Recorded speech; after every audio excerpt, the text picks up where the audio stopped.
I just got back from a trip to California and then Arizona. It was a kind of unexpected trip, but it was a good one. Enjoyed getting to see some of California I hadn't seen before. Got the chance to eat at some really nice restaurants in San Diego, and you've been over there. They got some good food there. There was one evening we were at a very nice restaurant, and there was 5 of us seated, and we had enjoyed a very nice meal. And we were doing that portion after you have the meal, just visiting, where everybody's enjoyed their meal, and we're chatting. There's some folks I didn't really know, and they didn't know me, so we were learning about each other, and it was very pleasant. And the restaurant was kind of closing around that time. I think we had a half hour left, and we were going to wrap it up. And there was maybe 2 or 3 tables, and the parking lot was pretty much empty. And as we were sitting there, then a gentleman come over, and our friends from Arizona were there, and he comes over to the table and he says, "Are you driving the car from Arizona, the SUV?" And they said, "Oh yes, that's our vehicle." And they say, "Well, you're parked in a handicap spot." And I thought, well, this guy worked for the town. And they said, "Oh, we have our sticker and we forgot to put it on the window." And he said, "Well, that's good." And off he went. And I asked myself why he did that. Did he care about handicapped people being abused? Was there no other handicapped spots out there? Well, there was, and I kind of suspect that he might have cared about that, but it seemed like this fella was the self-designated law enforcement in town. And when you broke one of the rules, that he appointed himself to act that way. Now, why he acts that way, well, that would take up the whole lesson we're looking at today. But there's people out there like that. And Jesus was surrounded by that kind of ungodly attitude, that if I find someone doing wrong, I'm going to zero in on it, and I'm going to make sure that I put them in the right place. And Jesus came across a lot of self-appointed law enforcement officers, but these were the religious police. And listen, the religious police are much worse than that fella at that restaurant. In Mark 3, we see a man who has, in the synagogue, so he's in the church building of the Jews, and he's got a shriveled hand. So that means it's withered, he can't use it, he has some kind of deformity. We're not sure exactly what happened there, but that means that he can't work. So it's going to be difficult for him to work in that culture. And he's in the church meeting, the Jewish church at that time. And Jesus comes into the church building, into the synagogue, and they had their whole order of service the way we have our order of service. Won't go into detail about that now, but the similarities are actually quite close. And some of the religious police are there. They're there not to worship God, not to participate in glorifying Him, but to watch Jesus and what Jesus is doing. And they ask Jesus a question. They ask him, is it lawful? Now, the word lawful means here, is it just? Is it the just thing to do to heal on the Sabbath, or is it not? Now, they're not asking this question because they're interested in healing or in, the theology. They're asking this question to trap Jesus.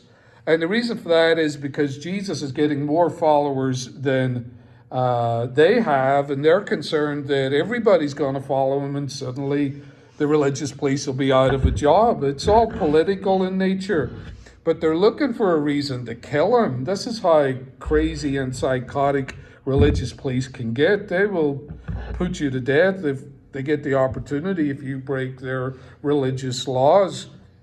So these are like the religious mob. They don't care about justice. They don't care about the right thing. They don't care, and they do not care about this man who is crippled and unable to work. He's just like a pawn in their political game. They cared about being the religious police, the self-appointed role that they'd taken on, so that they would watch everybody's behavior, and they would have the power and the control within Israel. Now, we want to look at how Jesus dealt with this. In Mark 3, it says, he looked at them angrily. Now, why is that? Why is Jesus angry here? Because it's a real injustice to see someone who is suffering, who's meant to be a part of your religious family, your brother, and not care about him. And when Jesus sees this, his anger is that they don't care about the suffering of their brother. And if we see that, we should be angry about that. Too many times Christ is painted as this figure who, went around wanting everybody to feel good about themselves, never stepping on anybody's toes. If he ever offended anyone, he would apologize and not make them feel uncomfortable. That is not the Christ. That's not him. He was righteously angry here. And we should be righteously angry when we see injustice. The picture that we have had painted to us of Christ is inaccurate. Not only is he angry here, he's going to take these guys on, and he's going to do it in public. Jesus was no walkover. If we don't get righteously angry when we see injustice, especially people that are suffering, being mistreated by religious people, then our justice meter is broken and it needs to be fixed. So here we see is Jesus confronting this evil head on. He isn't going to be intimidated by these guys. They intimidated a lot of people, but they didn't intimidate Jesus. They're religious thugs. And Christ deals with religious thugs. And if we meet them, we need to deal with it too. Jesus wasn't a go with the crowd person. He wasn't just fit in mentality. Jesus has the victim of their wickedness stand up in the church. Now, who's in there? The whole congregation. These guys decided, we're going to catch him out when it comes to the law. Jesus says, let's go. He says, stand up, stand up. And then he asks them this, and if your sheep falls into a hole during the Sabbath, do you help it out? Listen, I bet you every one of them had done that morning. Or their leaders. And what is he saying here? He's asking, is a man more valuable than an animal? But don't miss what Jesus is doing here. They asked him a question. Now he's asking the questions. Whoever's asking the questions in a conversation, they're in control. Jesus has just taken this wild bull by the horns, and now he's taking it down. Christ is showing here in this question, because it's obvious a man is more valuable than an animal. Jesus is showing that it's not about political power, or religious observance that matter. It's people that matter. It's people. And regardless of the opposition and personal danger Jesus is putting himself in here, and he knows what they're capable of. He knows this is going to lead to them plotting his murder. He heals the man anyway. He gets the job done regardless of the evil opposition. And listen, nothing has changed today. Don't think that the mob wins. Regardless if it's a secular mob, if it's a political mob, if it's a religious mob, if it's people who just think they're going to have power over others because they like to be in charge, Christ is winning. None of those people win because Christ is on the throne and he's in charge and he's taking them all in hand and he's getting his work done. There was opposition in the church, but that man got healed that day because Jesus does not care. He has got it in hand. So we should be at peace regardless of what we see going on around us. But also we need to be active. I remember seeing this picture in CNN in an article a long time ago. And it was a table. And under that table, there was children crouching. And it was red and they were afraid. And it said, in the age of active shooters, you know, these deranged people that go in and shoot up schools. It said, in the age of active shooters, a new mantra has emerged. Run, hide, and fight. And this was a picture that they were hiding onto this table. And you know, this is a problem in the world. And in this country, and in my home country, when it comes to evil, men have embraced a run, hide, and the last thing to do is fight. There's too many people facing this kind of religious mob or these secular movements that want to control you. And we have a mentality of run, hide, and fight. Too many hiding in the face of religious or secular mobs. Too many kind of alpha men out there who want to be seen as the alpha, who will not stand up for Christ in a country that's turned away from him because they're cowards. They're running, they're hiding, they're out hunting, they're fishing. Oh, I go to church out in nature. They're cowards. Cowards because they won't stand up for Christ. This is not a run, hide, and then fight religion.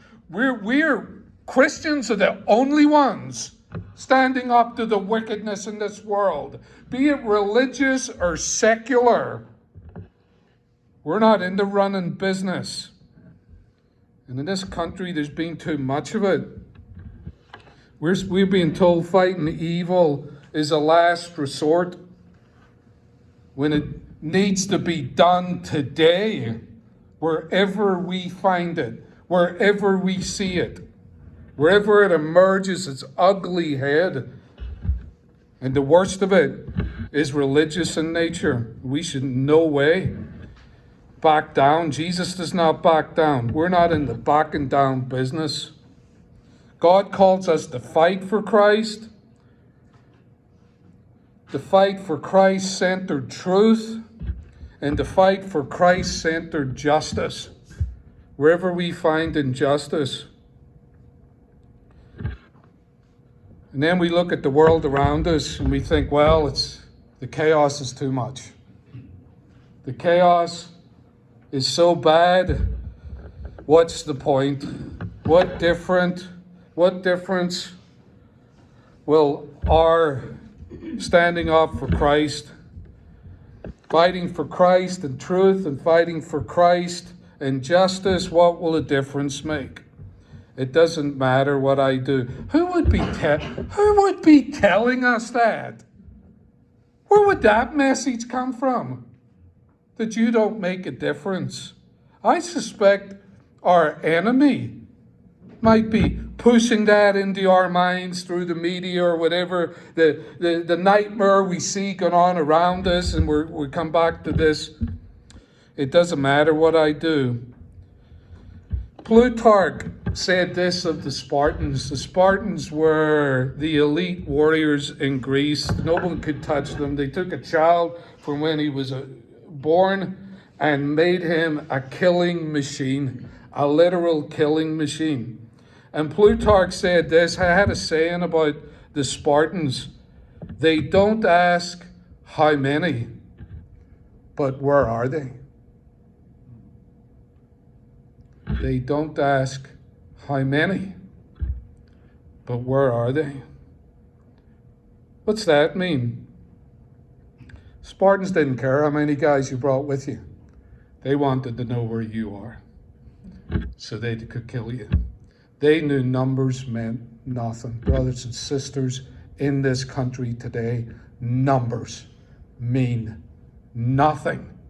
And for us as Christians, we don't ask how many. We ask where the evil is, because we're going to get it. We're going to get it. We're not stuck in the room with evil. Evil is stuck in the room with us. Because in the name of Christ, wherever we find it, we're going to crush it. If it's religious or secular in nature, they better get ready, because we're not in the run, hide, and fight business. We're in the coming for it business. When it comes to evil, Christians are the only ones that are not running. And I've said it before, but it needs to be said again. We're the last line of defense. And there's nobody sat behind us to stop the evil in this country. It's us. And we don't care how big it is, how well organized it is, or how intimidating it looks. We're coming for the devil. He better get ready, because we're going to bring a war to him. And we don't follow Christ to lose. Losing is not even in our vocabulary.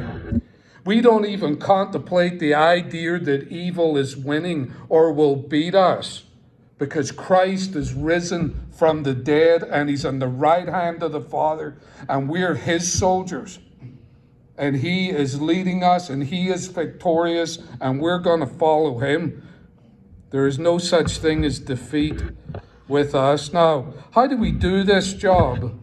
And if we meet the religious police or we meet the secular organized evil, how do we defeat the world around us? And I think we can go to one of the greatest scholars that's ever been known to mankind, Forrest Gump. I don't know if you've ever heard of Forrest Gump, but Forrest Gump's one of the greatest theologians on the ever walked the face of the earth. You could learn so much from that movie. Go back and watch it again. There's always one lesson I learned from Forrest. If you remember the time he went to save, was it Captain Dan? Captain Dan's going down in the Mekong Delta or somewhere in Vietnam. He goes back to save him. Dan wants to die. Forrest saves him anyway. He pleads with him, let me die. All my family members have died heroes. I want to die heroes. And Forrest is having none of it. But as he's running out of the forest carrying him, he gets shot.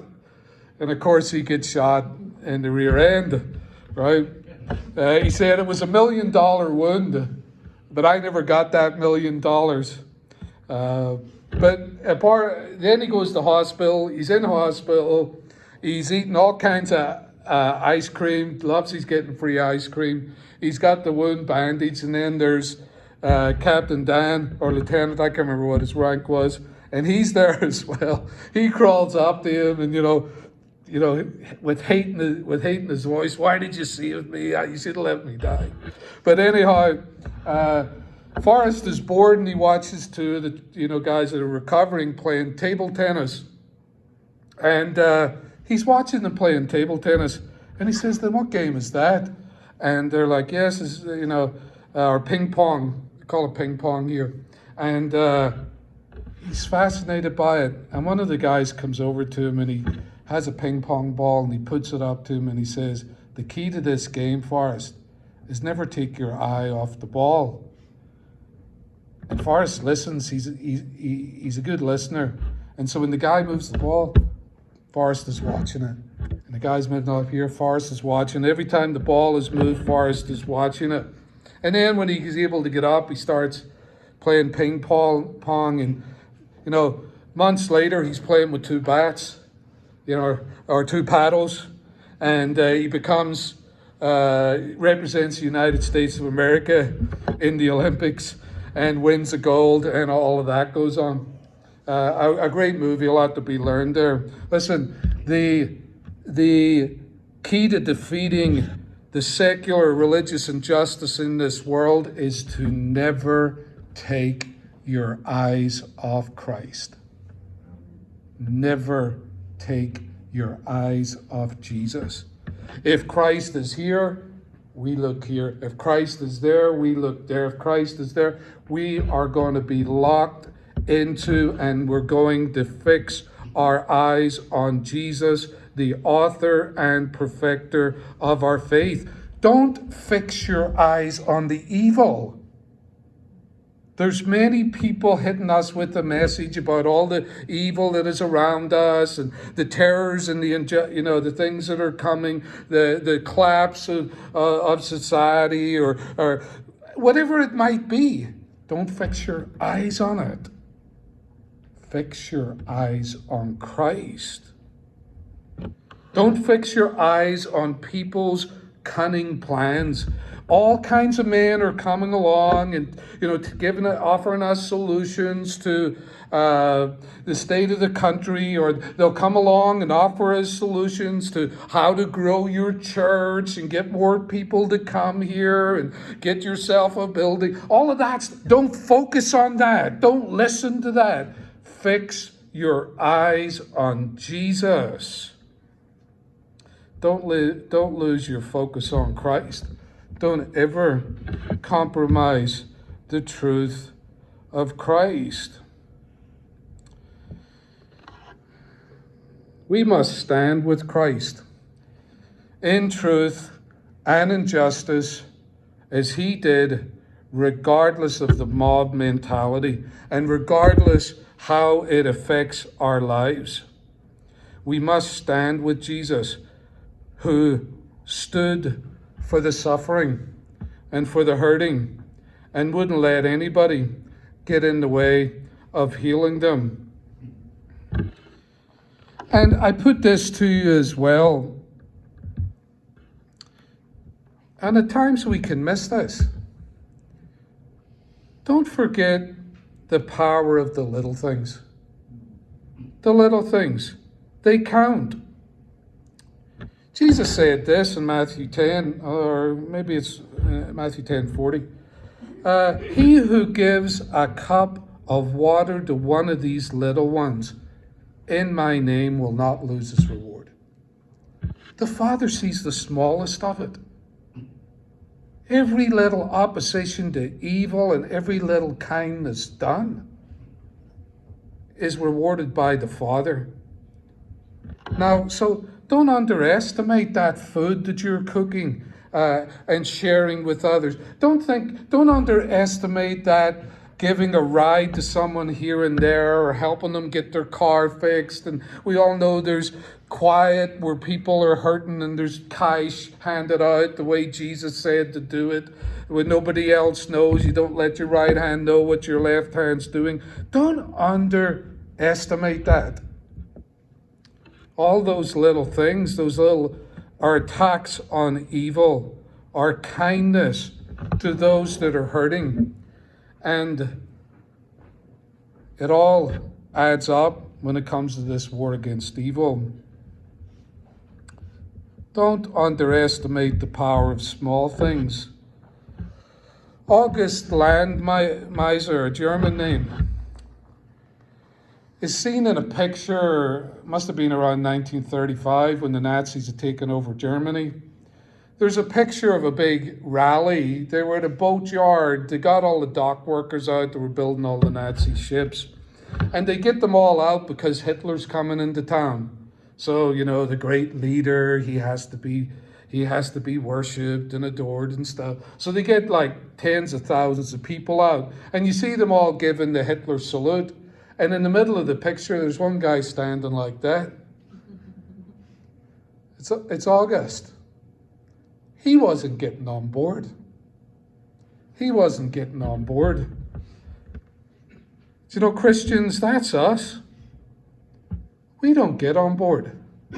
We don't salute. We don't give salutes to any demagogue, regardless of what color flag they're flying, regardless of what kind of promises they're making, regardless of what the spin might be. We fix our eyes on Jesus. He's the only one we salute. Nobody else. Now, they persecuted that man for not giving his salute to Hitler. But I'll tell you that, out of all that crowd, nobody remembers the saluters' names. But we remember August. We got to stand firm. Don't compromise. Be fully committed. We speak the truth regardless of results, and we're not looking for a pat on the back when we do it. Jesus didn't get it. They plotted his murder. But we're going to fully commit to Christ, do the right thing, speak the truth regardless of how popular it is, because either you stand with Christ or you get run over by the religious or secular mob. It's your decision. We're standing with Christ on this one. We're standing with him. Now I want to wrap it up here. We're going to pull this thing together. We can't forget this. In everything we do to stand up against evil, we can't forget this from the text we read today in this miracle, because we're studying the miracles. We have to think about how the man was affected by this healing. We have to ask ourselves, how was the man who was healed affected by Christ and his work of justice in his life? Well, he had his health restored. And of course, everybody wants that fullness of health, so he's healthy again. But we also see that his working life is restored.